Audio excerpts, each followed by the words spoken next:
तो अल्लाह रब्बुल इज़्ज़त हमें नाशुक्री से बचने की तौफीक इनायत फरमाए। हर घर, हर इंसान, हर चेहरा देखते हुए हमें यूँ लगता है ये बहुत आराम में, लेकिन जब आप उसके अंदर झांकेंगे तो आपको यूँ लगेगा कि ये तो हमसे कहीं ज़्यादा परेशान। तो शुक्रगुजारी पर एक मुख्तसर सी बात कि एक शख्स को ये शुबा हुआ कि शायद मैं बहुत ज़्यादा परेशान हूँ, अगला शख्स बहुत ज़्यादा आगे बढ़ा हुआ है, इसके पास 50 के करीब मार्केटें हैं, 8-10 बच्चे हैं, सारा कुछ संभाले हुए हैं। तो वो शुक्रगुजारी न होने पर अल्लाह रब्बुल इज़्ज़त को तवज्जो दिलानी थी। वो ढूंढ रहा था कि इतने रईस लोग हैं, ज़िंदगी गुजार रहे हैं, मेरी भी एक ज़िंदगी है।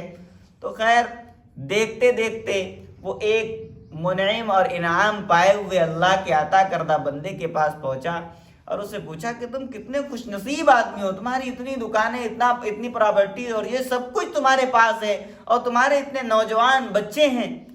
तो कहने लगे बस ना पूछो मेरी कहानी, और ठीक है मैं जिस हाल में हूँ, मुझसे ज़्यादा कुछ पूछने की ज़रूरत नहीं है। तो कहा तुम इतनी आराम में अल्लाह का शुक्र अदा करो। तो उसने एक अंदर की बात जो बताई वो बड़ी अजीब, कि अल्लाह रब्बुल इज़्ज़त ही जानता है कौन किस हालत में ज़िंदगी गुजार रहा है। ये दुनिया है, दारुल इम्तिहान है। यहाँ को यूँ समझ ले कि हम जन्नत में आ गए, कोई नासुकूनी और कोई किसी तरह की तकलीफ नहीं आएगी, ये नामुमकिन बात है। हर शख्स के साथ हर शख्स हालात में घिरा हुआ है। तो उसने अपनी छोटी सी एक रुदात सुनाई कि मैंने जब शादी की तो मेरी बीवी बहुत ज़्यादा बीमार हो गई और आखिर लम्हा हो गया। तो बीवी ने मुझसे सवाल किया कि आखिर ये बताओ क्या तुम मुझसे बिल्कुल सच्ची मोहब्बत करते हो? तो बीवी शौहर ने कहा बिल्कुल सच्ची मोहब्बत, इसमें शक क्या है? कहा मुझे कुछ शुबा है, मुझे लगता है कि तुम मेरे बाद किसी से निकाह कर लोगे। तो कहा नहीं मैं बिल्कुल बिल्कुल आखिर मौका चल रहा है। तो बीवी ने उस शर्त को और उस बात को हक जानने पर उसने इसरार किया। तो शौहर ने कहा भाई मैं क्या कर सकता हूँ तुम्हारे लिए? तो बीवी ने कहा कि तुम अपनी मर्दाना कुव्वत को ख़त्म कर दो, क्योंकि अब मैं ख़त्म हो रही हूँ। तो अगर तुम्हारे अंदर मोहब्बत है ही तो फिर तुम यहाँ पर पूरी पक्के उतरोगे। खैर वो आया और कुछ दवाई और कुछ चीज़ें ऐसी खाई, बिल्कुल कुव्वत से ख़त्म हो गया। इत्तिफाकी बात अल्लाह रब्बुल इज़्ज़त ने बीवी को सेहत दे दी और ठीक हो।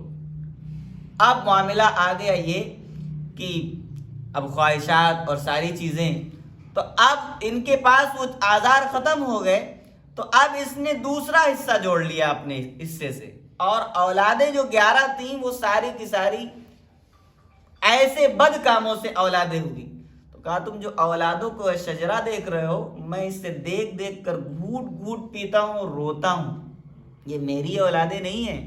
और जो तुम प्रॉपर्टी देख रहे हो मैं बस ऐसे ही जुड़ा हुआ हूँ इससे, ये सब मेरा नहीं है, बस लगा हुआ हूँ। क्या करूँ, इज्जत बचाए महफूज किए हुए, अपने आप को किसी तरह कंट्रोल किए हुए ज़िंदगी गुजार रहा हूँ। तुमने पूछा तो मैंने थोड़ा सा शोशा जाहिर कर दी। वो शख्स फौरन अल्लाह के सामने हाथ उठाया, उसने कहा रब बस तेरा शुक्र है तूने जिस हाल में रखा, मेरी इज्जत भी बची हुई।